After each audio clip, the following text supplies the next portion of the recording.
Well, good morning, pilgrims. It's Tuesday morning, I think the 8th, if I have my dates and numbers correct. I'm in Vila do Conde. I stayed last night at this naval guest house and had one of the best nights of sleep that maybe the best night of sleep that I've had thus far.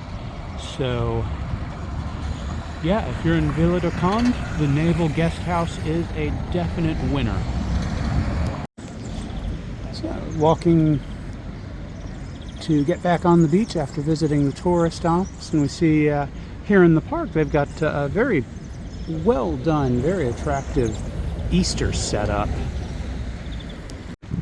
So, back on the actual littoral Camino route. I'm walking north about 23 kilometers today, and I'm expecting a nice day all around. Hopefully I find an open cafe here soon for some food, and then we hit the road again. So, just finished lunch at the Ferrari bar. I saw this the last time I was on Camino, and I'm glad I got to stop in this time. Excellent panini, good beer, good pastries, a clean bathroom. Now that one tank is empty and one tank is filled back up, I'm ready to hit the road again. So we're headed north out of, and I'm probably going to butcher this, but Povoa de Vargem.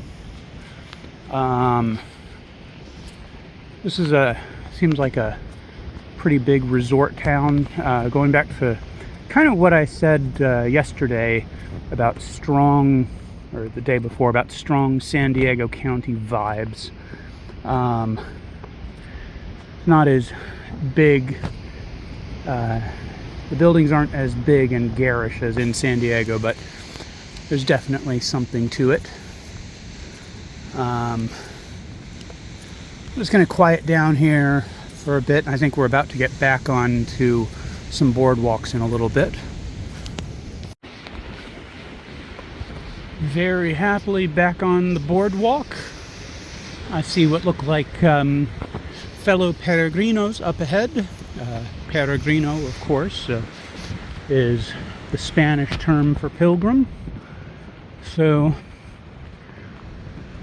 another beautiful day walking along the beach, and hopefully, knock on wood, the boardwalk will be a constant for the rest of the day.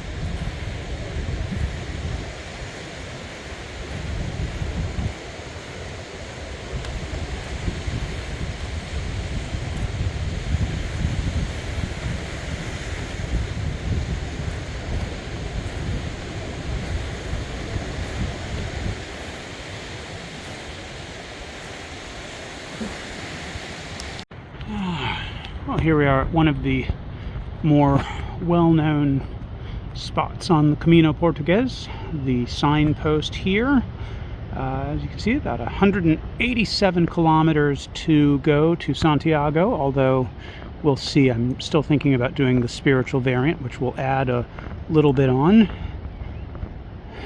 And let's see here. Almost 17,000 kilometers to Bali, 2,000 kilometers to Rome.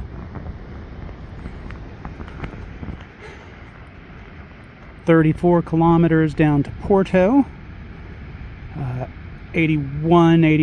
almost 8,200 kilometers to Sao Paulo, Brazil. And we're going to keep going north on that boardwalk. Another kind of famous stop on the Camino is this, where people have left shells and other souvenirs. So, see the first of several windmills that we're going to come across now. It's not really a windmill anymore, but that round cylindrical building up ahead.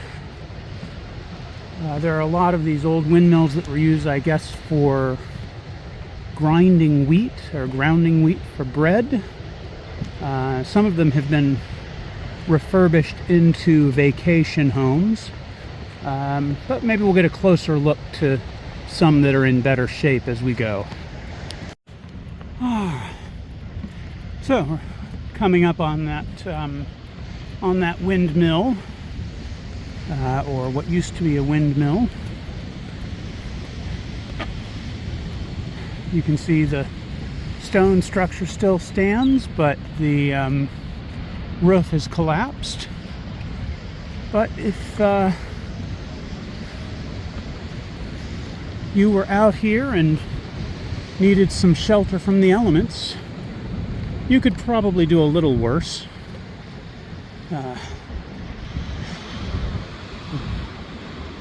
Door is open, the window's open, so there's definitely exposure to the elements, but that would provide a little bit of shelter. So the Camino path has gone inland just a hair to circumnavigate this golf course, which I think is probably one of the best located golf courses I've ever seen. If I was a golfer, I would want to come back and play around here. Well, so we've passed the golf course, and now we're going through some agricultural lands, and actually won't get back to the water today really until we get to Esposende.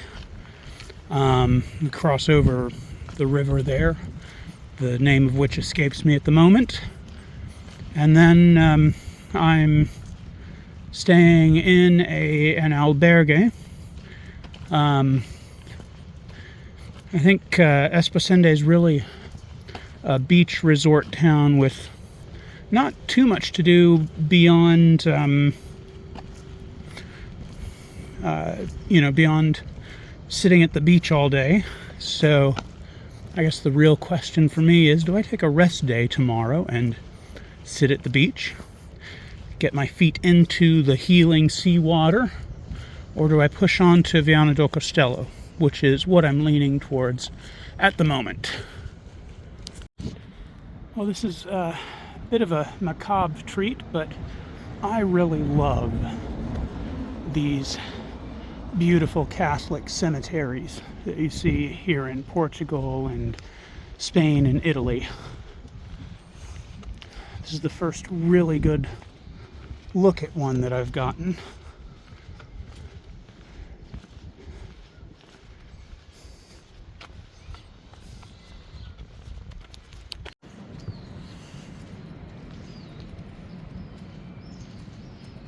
Very lovely the way the the city center here in Esposende is made out for Easter. They had very nice Gregorian chant playing on loudspeakers earlier today. And now I'm walking back to my accommodations after a dinner and phone call with my significantly better half, who I am missing terribly and who's missing me. At least I like to think she is.